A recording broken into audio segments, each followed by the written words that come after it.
All right, how's everybody doing? This is the Comic Samurai. I want to welcome you to my next video, and tonight we're going to be looking at my favorite Infinity covers. So let's go ahead and jump right in. First up, we got this Shazam #2.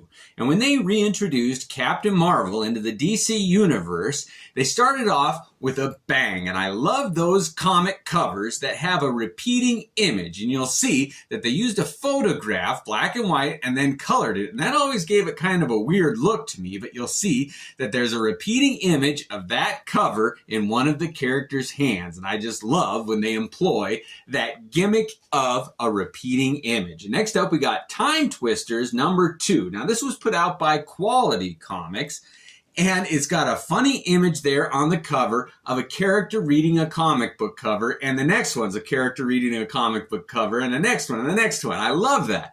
Now, it's not necessarily the exact same image, but it is a character reading a comic book reproduced over and over. That's a fun one.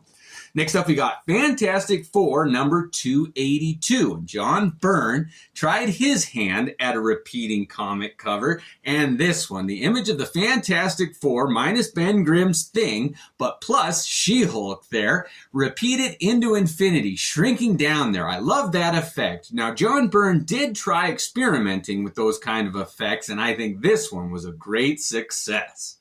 Next up, we got Astonishing XMen #9. Now, John Cassidy did some great covers on this series, and this one, the image of the repeating skulls there, going back to infinity, skull on top of skull. As far as the eye can see, I think this is a great image, and it's got a message with it. Oh, those repeating skulls, it's creepy.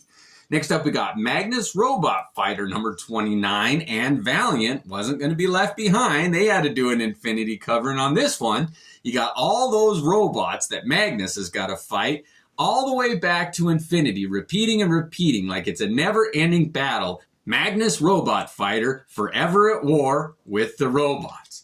Next up, we got Clone #6, and this series with art by Juan Jose Rip is one of my favorites. I enjoyed every panel of this comic book, but this image on the cover here of a repeating character, that clone, thousands of clones piled on top of each other. And I love picking out the minute little differences, how their hairstyles are different. Some have tattoos and piercings that the other ones don't have.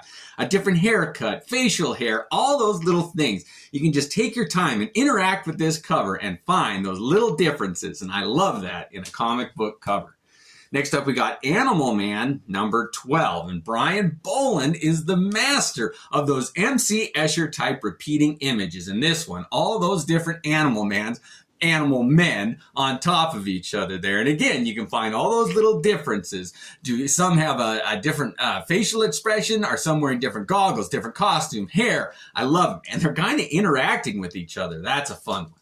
Next up, we got Rorschach #1. Now this one, I love these covers. They got so creative with Rorschach and his really unique mask, and were able to do a repeating image there. So you see in his mask an image of himself, and then the repeating in the mask on and on. But you get to see, if they zoomed out of this cover, you know he'd be making a stance like that on his mask. I just think this is such a creative infinity cover.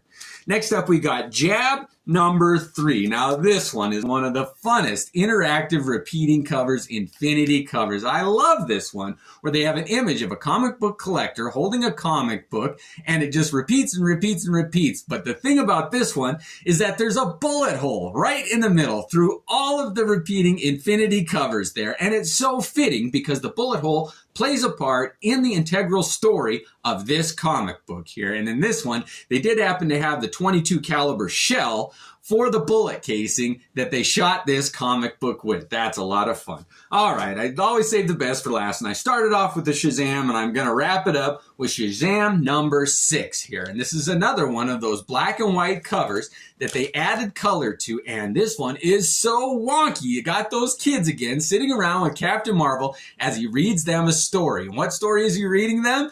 The cover that they're appearing on there. Oh, what a great image. I love those repeating covers, but I know there's a ton other ones out there. Let me know what your favorites are. Thanks for joining me, and have a great night.